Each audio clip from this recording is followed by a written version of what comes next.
चलिए आज हम करते हैं लॉन्ग टर्म कैपिटल गेन। पिछली क्लास में जैसे मैंने आपको लॉन्ग टर्म कैपिटल गेन के लिए इंडेक्स आपको मैंने बताया था, इंडेक्स कॉस्ट, ठीक है, और competition of long term capital gain, दीर्घकालीन पूंजी लाभ की गणना या हानि किस तरीके से की जाएगी।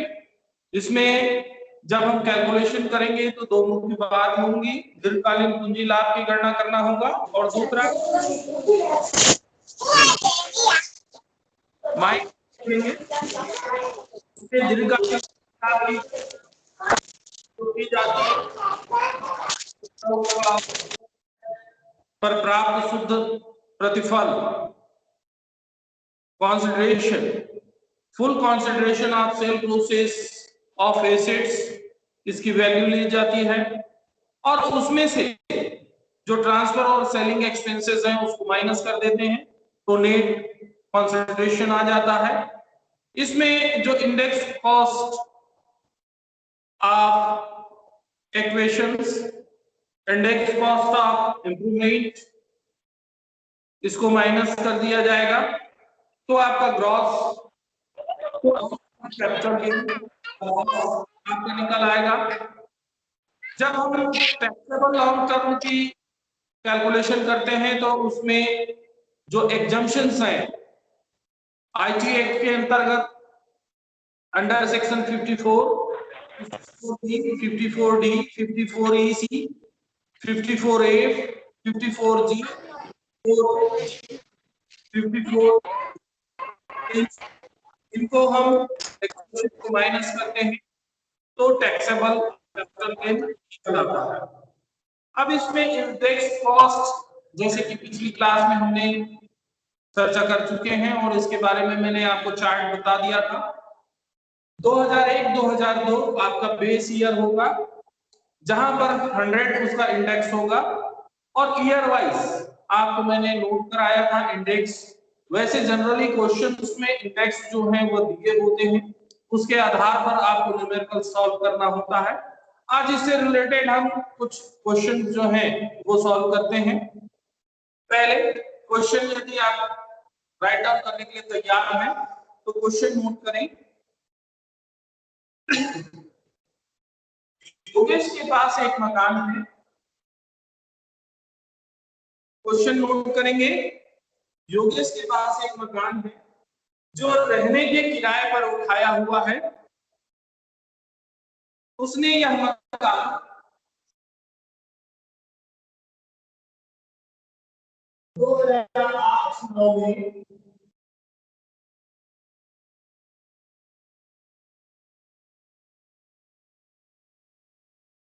2008-9 में 66,500 रुपीज इसमें खरीदा था। Mister Yogesh has a house which is laid out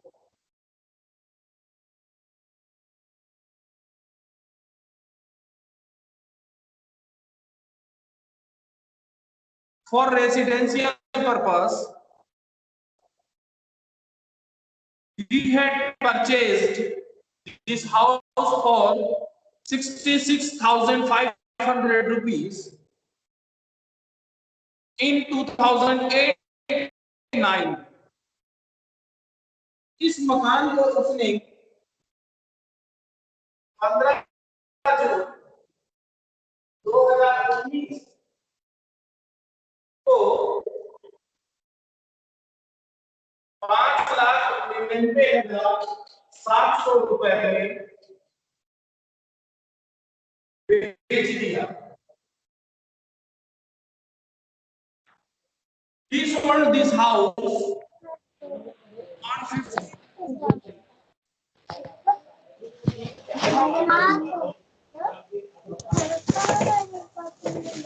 for 5,99,700 rupees। जितना भी माइक ऑन है माइक म्यूट रखेंगे।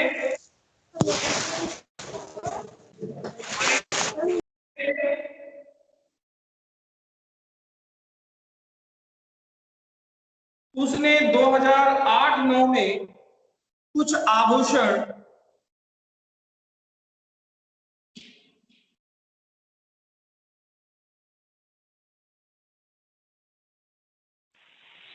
₹73,150 में खरीदे।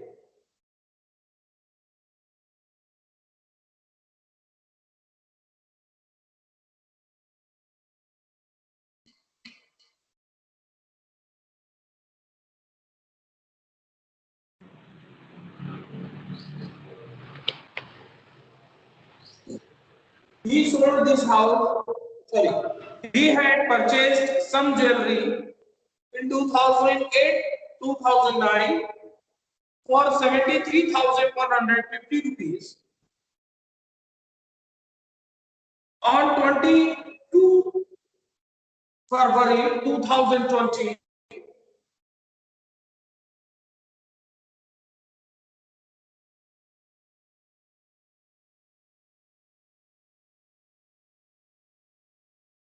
he sold the jewelry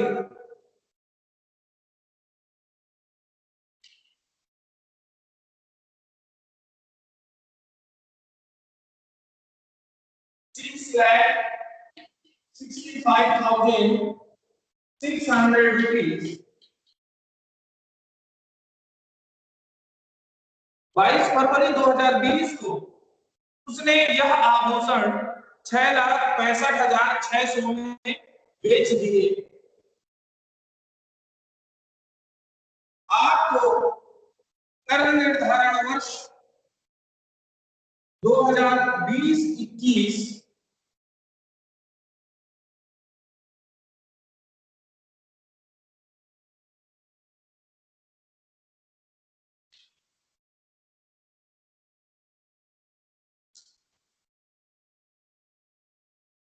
के लिए योगेश का कर योग्य पूंजी लाभ ज्ञात करना है। You have determined the taxable capital gain of Yogesh for the assessment year 2020-21.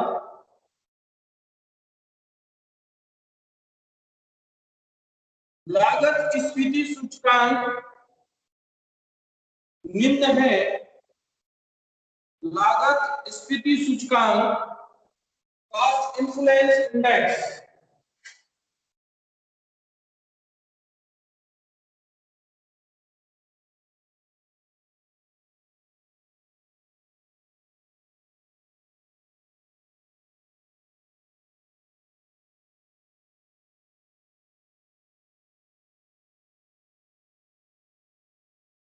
दो 2008-9 137,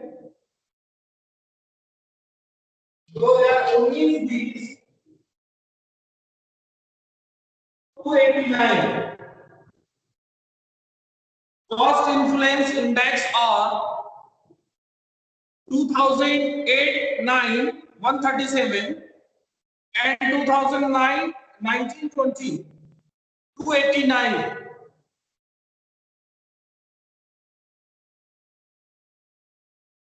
अब यहाँ पर असेसमेंट ईयर में टैक्सेबल कैपिटल गेन निकालना है।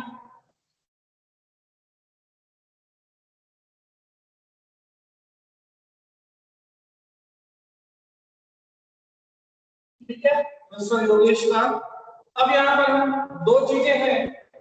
एक तो है आपका ये हमने अकॉर्डिंग टू क्वेश्चंस हमने किया है एज ए क्वेश्चंस में जो दिए हैं उसको हमने राइट डाउन कर लिया, शॉर्ट नोट तैयार कर लिया। यहाँ पर ये देखिए कि दो चीजें हैं, एक तो है हाउस मकान है और दूसरा ज्वेलरी। ये बस कर देते हैं और इसे इन दो बातों पर है। मकान है उसके पास और आभूषण से। मकान को 2008-9 में 66,500 रुपए में लिया जो कि वह स्वयं।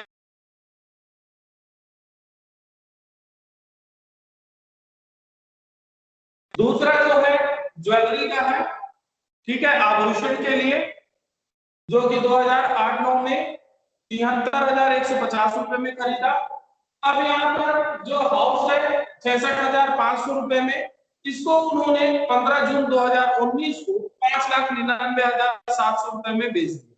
ज्वेलरी जो 2008-9 में 73,150 रुपए का खरीदा था, उसको 22 फरवरी 2020 में 6,65,600 रुपए में बेच दिया। अब हमको कैलकुलेट करना है उसकी कैपिटल गेन के लिए, तो सबसे पहले हम लेते हैं हाउस का, घर का, ठीक। हाउस के लिए कंसिडर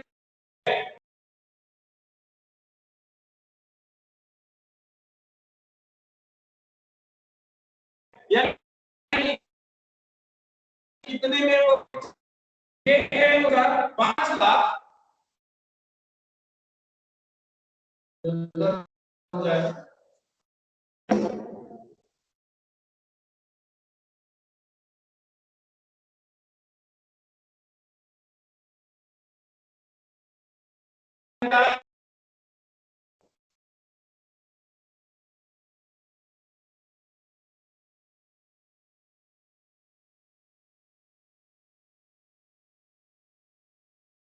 ठीक है,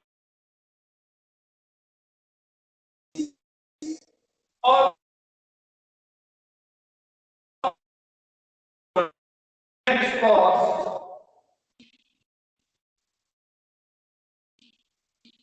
यहाँ पर इसकी रिलेशन करेंगे, खरीदा था कितने में, खरीदा तो 66,500 रुपए में। ईयर जो है आपका कौन सा हो रहा है यहाँ पर, 8-9, ठीक है ना। तो बेस ईयर 8-9 में कितना था, 137, ठीक है। और वर्तमान में 2019-20 में कितना है उसका, 289। आप इस तरीके से निकालेंगे, इसका वैल्यूएशन हो जाएगा, कितना आता है देखिए,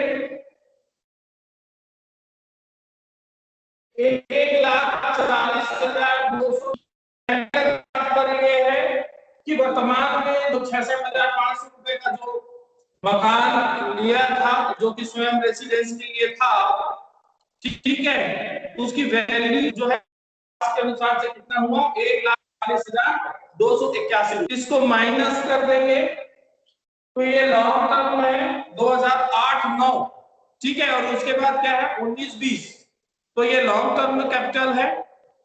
कितना आ जाएगा, इसमें से माइनस करते हैं तो 4,59,419, ये क्या हो गया आपका लॉन्ग टर्म कैपिटल गेन।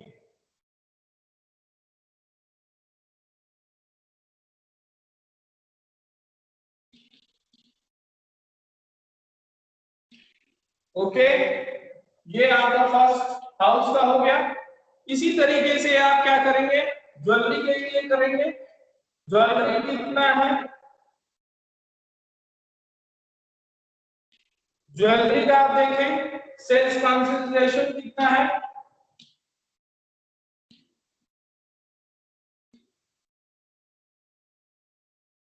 ये है 6,65,600,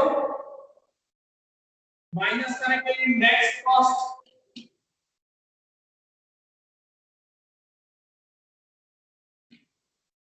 कितने का था, 73,150 इंटू 289 अपॉन 137, ठीक है, कितना आता है देखिए, 1,54,000 अप्रोक्सीमेट आएगा, 309 या 15, कैलकुलेट करके देख लीजिए कितना आता है, माइनस कर दीजिए, यहाँ पर भी प्लस है, कैपिटल गेन है 5,11,291, ये भी आपका लॉन्ग टर्म कैपिटल गेन है।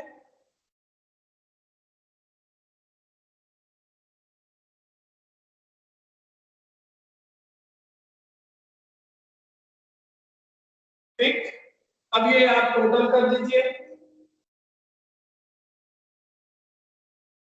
कितना हो जाएगा, टोटल करोगे तो 509, 9,70,171,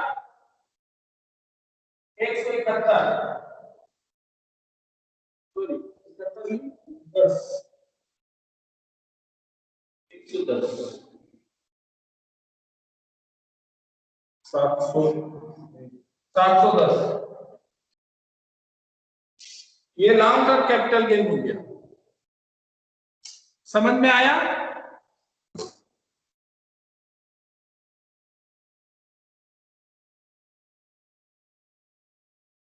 क्लियर है आप लोगों को?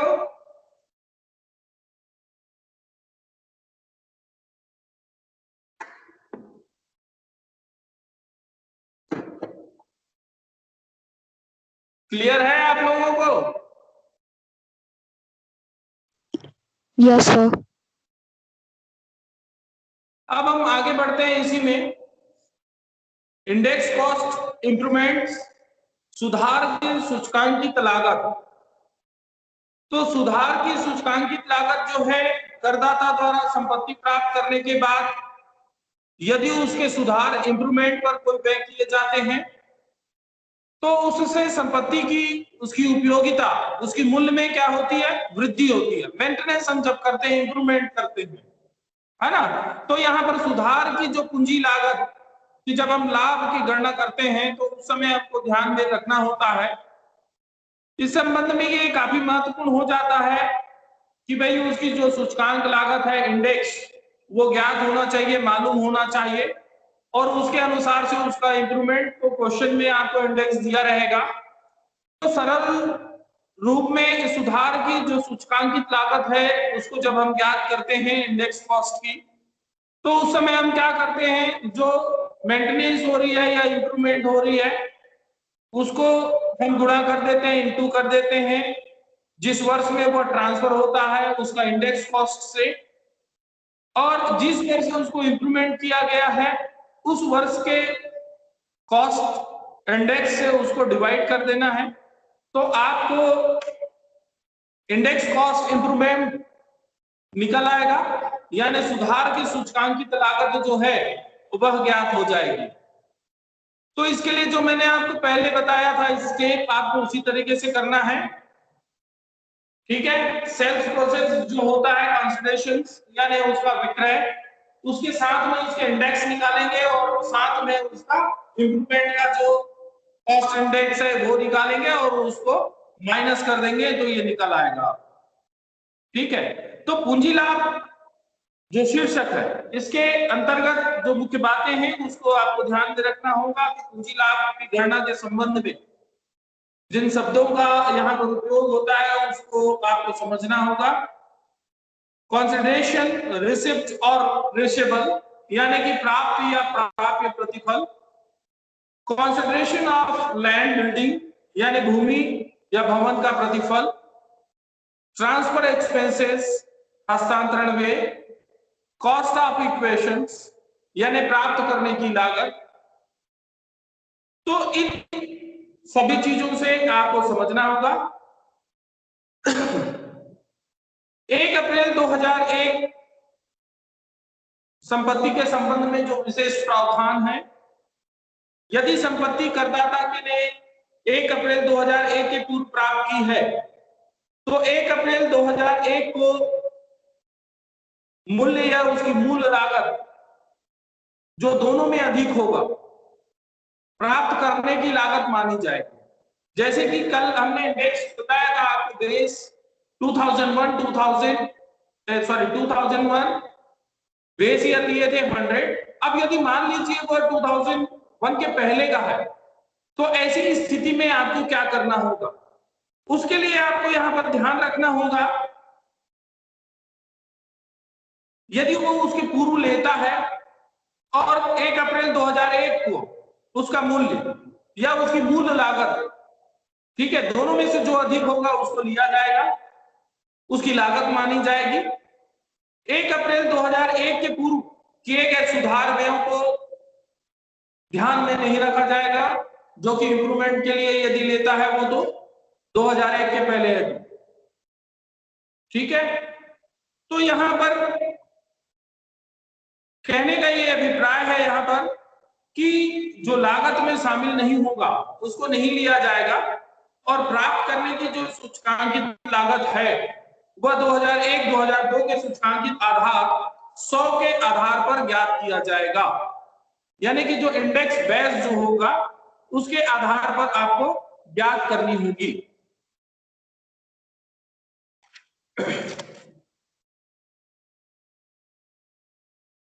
यहां पर आपको यह भी ध्यान रखना होगा कि संपत्ति को प्राप्त करने की जो लागत है उसमें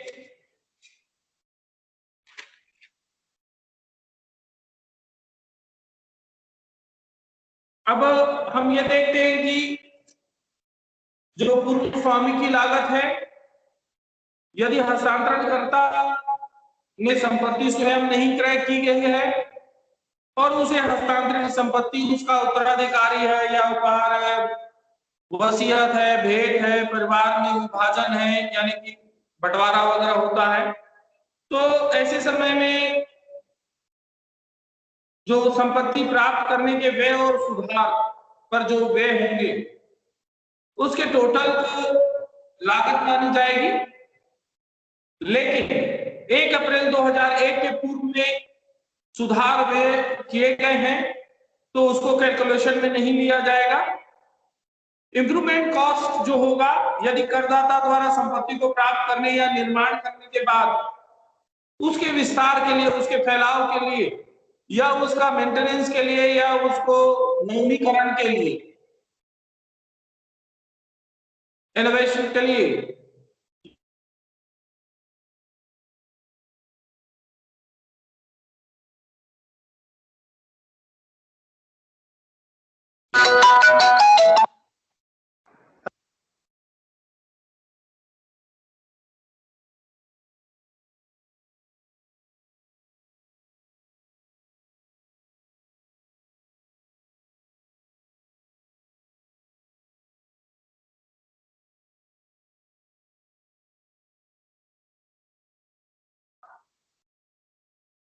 इमरजेंसी कॉल थी, थोड़ी सी डिस्टर्ब हो गए। तो हम आते हैं इंप्रूवमेंट कॉस्ट, सुधार लागत। यदि करदाता द्वारा संपत्ति को प्राप्त करने का निर्णय के बाद उसके विस्तार, नवीनीकरण या सुधार के लिए कोई व्यय किए जाते हैं तो ऐसे व्यय की लागत का पार्ट माना जाता है उसको। और सुधार के व्ययों से यहाँ पर आशय उन व्ययों से है जिससे संपत्ति के मूल्य या उसकी उपयोगिता में, यूटिलाइजेशन में इंक्रीज होता है, वृद्धि होता है। तो संपत्ति के रखरखाव या मरम्मत पर किया गया जो सामान्य व्यय है उन व्यय को नहीं माना जाएगा। यहाँ पर पूंजी लाभ से जो छूट या कर मुक्त पूंजी लाभ, एग्जम्पशन ऑफ कैपिटल गेन्स, तो कुछ संपत्तियां ऐसी होती हैं जो पूंजी संपत्ति, कैपिटल एसेट्स की परिभाषा में आती हैं, लेकिन उसके हस्तांतरण से पूंजी जो प्राप्त पूंजी लाभ ऐसी जो करमुक्त होती हैं। तो ऐसे जो करमुक्त संपत्तियां हैं उनको दो भागों में विभाजित किया जाता है। पहला तो है धारा 10 के अंतर्गत करमुक्त पूंजी लाभ, दूसरा धारा 54 से 54G के अंतर्गत करमुक्त पूंजी लाभ। इन दोनों के अंतर्गत करमुक्त पूंजी लाभ की एलिजिबिलिटी, उसके जो रूल रेगुलेशन है, उसके कंडीशंस है, उसके अनुसार से उसकी करमुक्त उसकी मात्रा होगी। जैसे कि अंडर सेक्शन 54G पूंजी लाभ से छूट या करमुक्त, इसमें सबसे पहले रिहायशी मकान के हस्तांतरण में पूंजी लाभ अंडर सेक्शन 54। आपको ये एक्ट मैंने आपको पहले ही बताया है और उसके बारे में हमने चर्चा भी किए हैं। तो 54 जो दिया हुआ है, 54 में रिहायशी मकान के ट्रांसफर के लिए है। यदि व्यक्ति हिंदू अविभाजित परिवार करदाता ऐसे मकान का हस्तांतरण करता है तो उसके स्वामित्व में 24 मंथ 24 माह से अधिक रहा हो या वह रेसिडेंशियल हो, तो उसके स्वयं के रहने या किराएदार के रहने के उपयोग में यदि आ रहा है तो प्राप्त पूंजी लाभ कर मुक्त होगा। यदि उसने हस्तांतरण तिथि के 1 वर्ष या 2 वर्ष बाद कोई दूसरा मकान खरीद लिया हो अथवा उसने हस्तांतरण तिथि के 3 वर्ष के अंदर 3 years अंदर कोई नया मकान बनवा लिया हो, यदि पुराने मकान से अर्जित उसकी दीर्घकालीन पूंजी लाभ की राशि या नए मकान की लागत जो दोनों में से कम हो, वह उसको छूट मिलेगा। यदि करदाता नया मकान खरीदने या बेचने की तिथि के 3 वर्ष के अंदर नए मकान का हस्तांतरण कर देता है, तो नए मकान का पूंजी लाभ और पुराने मकान का कर मुक्त पूंजी लाभ दोनों का योग कर योग्य होगा। एक स्थान पर 2 मकान संपत्ति क्रय करने का यदि है तो उसके लिए विशेष प्रावधान होंगे। तो कर निर्धारण वर्ष 2020-21 से रिहायशी मकान से प्राप्त पूंजी लाभ यदि 2 करोड़ रुपए से अधिक नहीं है, तो करदाता एक मकान के स्थान पर 2 मकान संपत्तियां भी क्रय कर सकता है या निर्माण करवा सकता है। यह छूट जो है करदाता को उसके लाइफ पीरियड में केवल एक बार ही मिलेगा। टोटल लाइफ में केवल एक बार उसको इसकी छूट मिलेगी। नेक्स्ट अंडर सेक्शन 54B कृषि भूमि के हस्तांतरण से पूंजी लाभ 54B में है, यदि नगर पालिका या कैंटोनमेंट बोर्ड की सीमा में स्थित कृषि भूमि को हस्तांतरण करता है, कोई अल्पकालीन या दीर्घकालीन पूंजी लाभ हो, तो ऐसी भूमि हस्तांतरण की तिथि के पूर्व 2 वर्ष की अवधि में व्यक्ति करदाता द्वारा या उसके मदर फादर या फिर अनडिवाइडेड हिंदू फैमिली कृषि कार्य के लिए उपयोग में ला रहा है। व्यक्ति या हिंदू अविभाजित परिवार करदाता ने हस्तांतरण की तिथि से 2 वर्ष के अंदर कृषि कार्य के लिए नई भूमि क्रय की है। कृषि भूमि के हस्तांतरण से पूंजी लाभ या नई भूमि की लागत जो कम हो उसमें उसको छूट मिलेगा। यदि नई भूमि क्रय करने की तिथि से 3 वर्ष के अंदर वो पुनः बेच देता है, तो नई भूमि का पूंजी लाभ या पुरानी भूमि का पूंजी लाभ दोनों का योग कर योग्य होगा। 54D में भूमि और भवन उसका अनिवार्य अधिग्रहण से संबंधित है। 54EC जो है ये बॉन्ड विनियोग पर पूंजी लाभ की जो छूट है, इसमें ध्यान रखना होगा भूमि भवन से संबंधित जो दीर्घकालीन पूंजी संपत्ति के हस्तांतरण से होने वाली पूंजी लाभ बॉन्ड्स है नेशनल आपके राष्ट्रीय राजमार्ग प्राधिकरण, ग्रामीण विद्युतीकरण निगम विनियोग, इसमें किया जाता है। 54EE विशेष कोष इकाइयों के लिए है। ऐसी विनियोग संपत्ति हस्तांतरण तिथि से 6 माह की अवधि में होना चाहिए। ऐसे कोष में अधिकतम 50 लाख रुपए तक विनियोग की जा सकती है और पूंजी लाभ की राशि विनियोग की गई राशि जो कम होगी उसी पर उसको छूट मिलेगी। 54A रिहायशी मकान के विनियोग में कर पूंजी ये आपका 1 वर्ष से 2 वर्ष और 3 वर्ष के अंदर होना चाहिए। रिहायशी मकान उसको बना लेना चाहिए। यदि ऐसा मकान क्रय मूल्य या लागत मूल्य जो भी उसका शुद्ध प्रतिफल विक्रय मूल्य में जो ट्रांसफर एक्सपेंसेस है उसको माइनस किया जाएगा और उसमें जो कम होगा उसकी संपूर्ण पूंजी जो है लाभ कर होगा। 54G शहरी क्षेत्रों में औद्योगिक उद्यम या गैर शहरी क्षेत्रों में स्थानांतरण करने पर पूंजी लाभ से संबंधित है। 54G यदि कोई पूंजी संपत्ति प्लांट मशीनरी भूमि भवन आदि कोई औद्योगिक उपक्रम द्वारा शहरी क्षेत्रों में विशेष आर्थिक क्षेत्र में हस्तांतरित की जाती है, तो ऐसे हस्तांतरण से उत्पन्न पूंजी लाभ को कुछ सीमा तक के छूट प्रदान होती है। इसमें एक इंपॉर्टेंट है आपका कैपिटल गेन अकाउंट स्कीम 1988, ये योजना जो है वो under section 54, 54B, 54D, 54F, 54G इसके अंतर्गत कर मुक्त पूंजी लाभों के संबंध में लागू होती है। यदि करदाता अपनी आय का विवरण प्रस्तुत करने की निर्धारित तिथि तक पूंजी लाभ की राशि नहीं संपत्ति अर्थात कृषि भूमि, रिहायशी भवन, मकान, औद्योगिक संपत्ति ऐसी स्थिति में करता है या उपयोग में नहीं ला पाता है और पूंजी लाभ की राशि निर्धारित तिथि यानी कि due date of return filing तक पूंजी लाभ खाता योजना 1988 1988 के अंतर्गत सार्वजनिक क्षेत्र के किसी भी बैंक में वो जमा कर देता है तो उसे कर मुक्त का लाभ मिलेगा, एग्जम्पशन मिलेगा उसको, और ये जमा राशि 3 वर्ष में उपयोग कर ली जाएगी।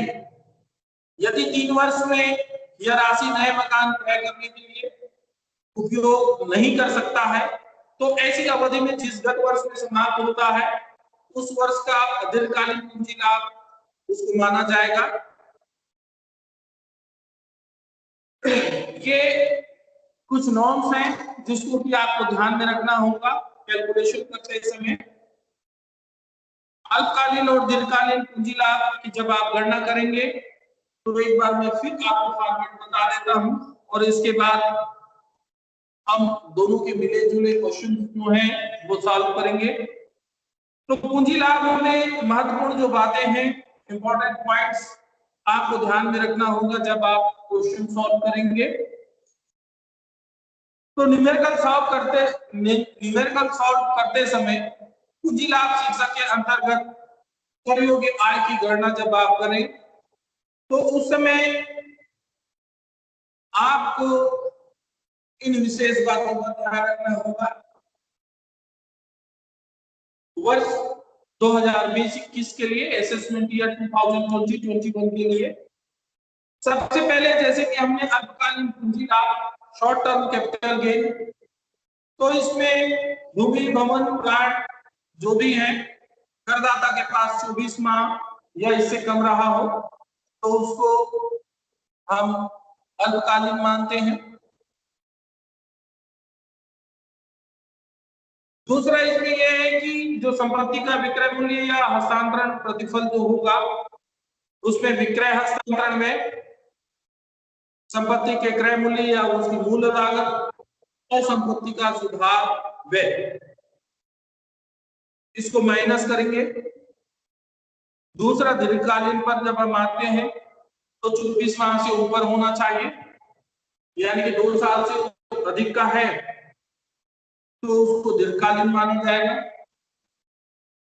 यहाँ पर दीर्घकालीन पूंजी लाभ हानि जो निकाला जाता है तो उसमें संपत्ति का जो शुद्ध प्रतिफल है उसको लेंगे, सेल्स कंसिडरेशंस या ट्रांसफर जो भी प्रतिफल हो उसको, उसमें वही आपका ट्रांसफर एक्सपेंसेस और संपत्ति को जो प्राप्त करने की उसकी सूचकांकित इंडेक्स कॉस्ट इसको लिया जाएगा।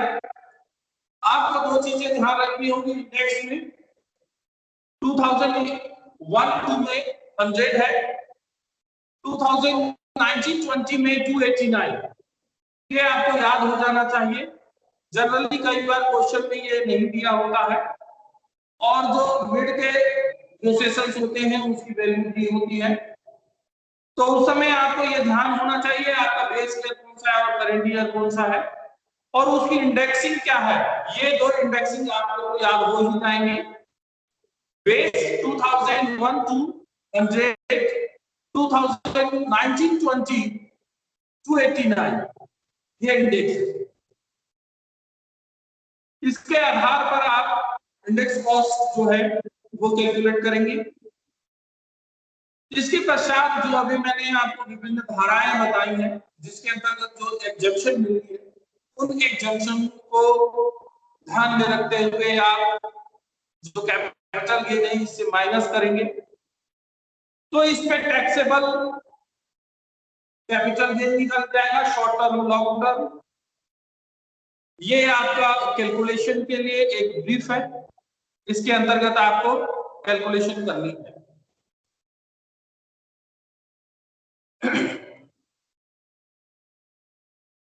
अब हम आगे बढ़ते हैं इसमें कैलकुलेशन के आधार पर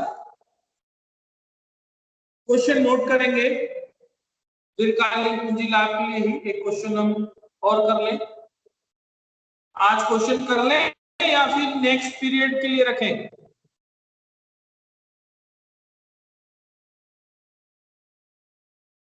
बताएं।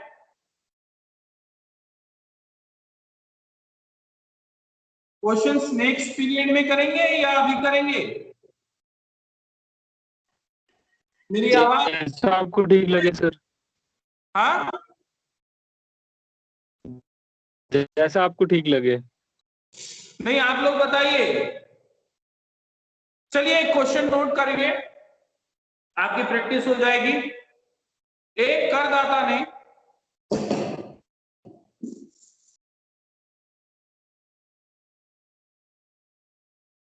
लॉन्ग टर्म कैपिटल गेन से ही रिलेटेड एक क्वेश्चन और कर देते हैं, ठीक है? तो इससे और आपको क्लियर हो जाएगा।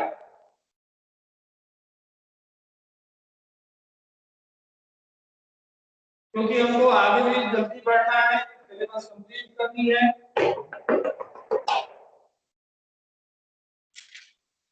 देखिए क्वेश्चन, एक करदाता ने 1 अगस्त 2006 को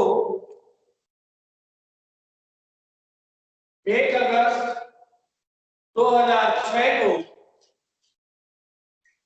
2,60,000 रुपए में एक पुराना मकान खरीदा।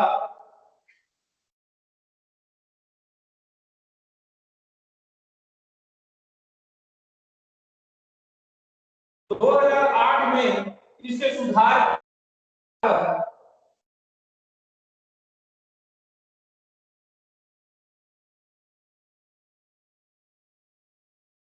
30,000 रुपए का व्यय किया।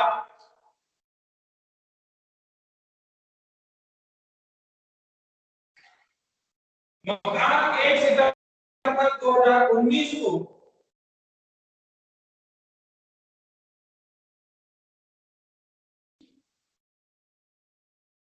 7,80,000 रुपए में बेचा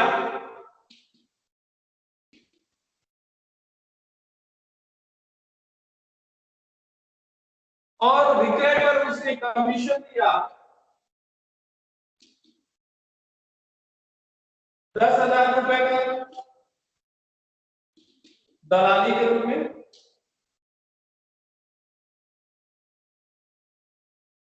पूंजी लाभ ज्ञात कीजिए यदि लागत मुद्रास्फीति सूचकांक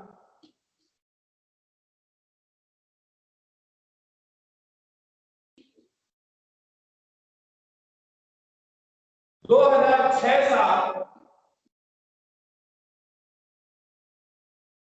122, 2007-8 129 और 2019-20 289।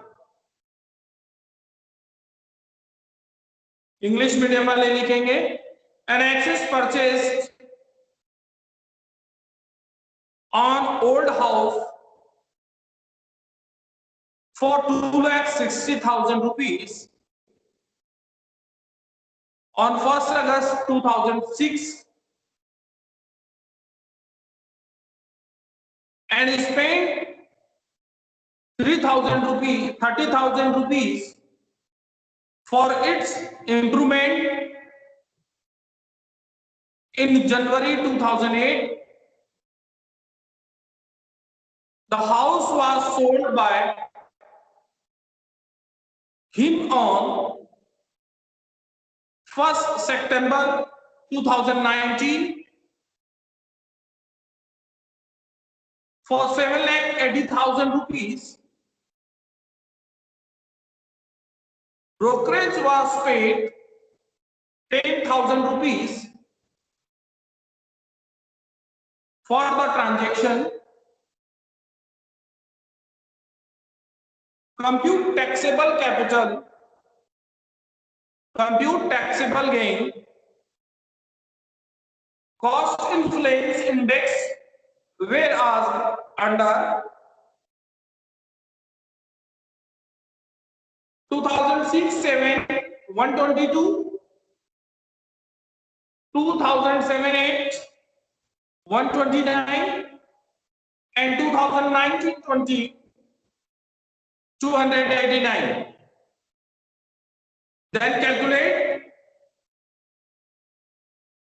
taxable capital, लॉन्ग टर्म या शॉर्ट टर्म, तो लॉन्ग टर्म में क्या आएगा ये, ठीक है। तो यहां पर हम करते हैं कैलकुलेशन, हस्तांतरण या विक्रय प्रतिफल देख लें, ठीक है।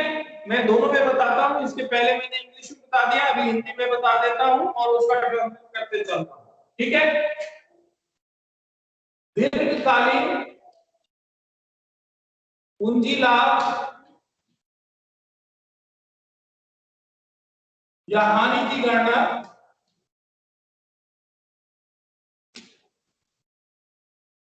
कैलकुलेट कैपिटल गेन और कैपिटल लॉस।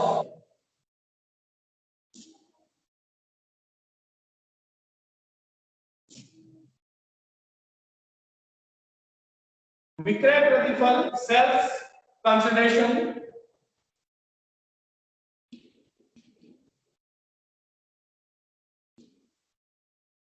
कितने में बेचा है उसने, 7,80,000,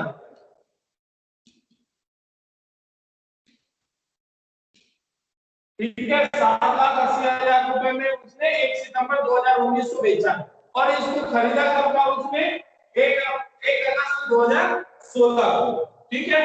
इसमें माइनस करेंगे, जब बेचा तो उस समय में उसने क्या किया, दलाली भी दिया, ठीक है। तो विक्रय व्यय है उसका, सेल्स एक्सपेंसेस दलाली के रूप में कितना रुपए का दिया, वो 10,000 रुपए का। दूसरा इसमें लेंगे, इंडेक्स निकालना होगा, सूचकांकित लागत, कॉस्ट इंडेक्स,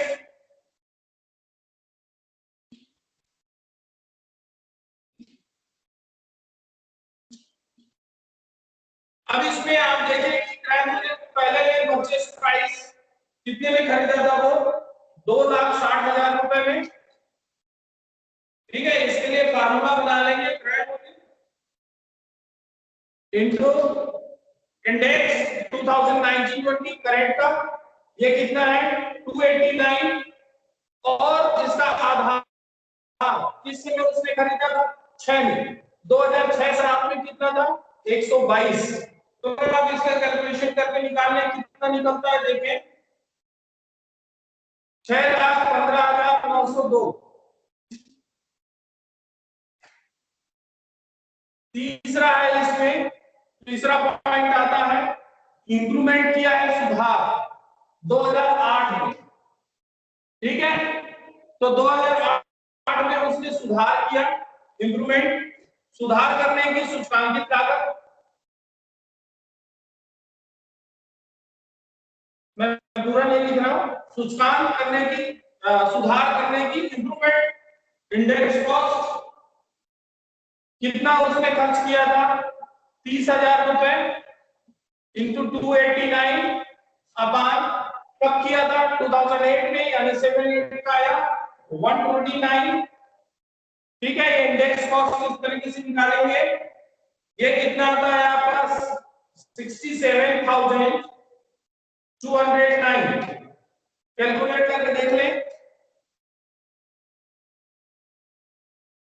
इसका टोटल कर लें, टोटल होता है 6,93,111,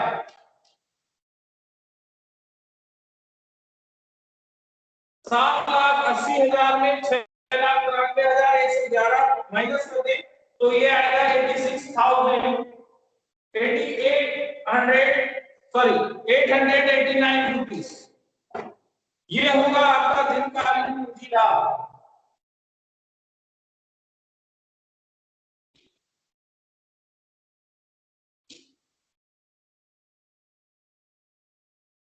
ओके, है ना इजी?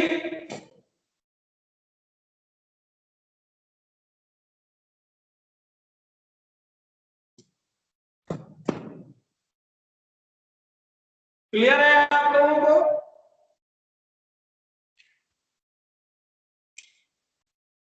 Yes, sir. क्लियर है? सभी चीज दिख रही है आप लोगों को पूरा?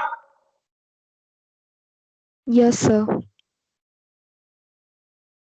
चलिए क्वेश्चन कर लीजिए, इसके बाद फिर नेक्स्ट कल लास्ट हम इसमें करेंगे। आपको नेक्स्ट क्लास में कैपिटल गेन से जो भी रिलेटेड क्वेश्चन है, जो मेन क्वेश्चंस है, वो करके हम कल इसको शॉर्ट आउट कर देंगे, क्लोज कर देंगे, फिर नेक्स्ट टॉपिक की ओर बढ़ेंगे। ओके, तो नेक्स्ट क्लास के लिए आपको कैपिटल गेन से जो भी डाउट होगा या जो भी क्वेश्चंस होगा वो आप नेक्स्ट क्लास में करेंगे, और इसके बाद हम नेक्स्ट क्लास में नेक्स्ट टॉपिक लेंगे। ठीक है, ओके। चलिए नेक्स्ट क्लास में आपसे फिर से मुलाकात होगी।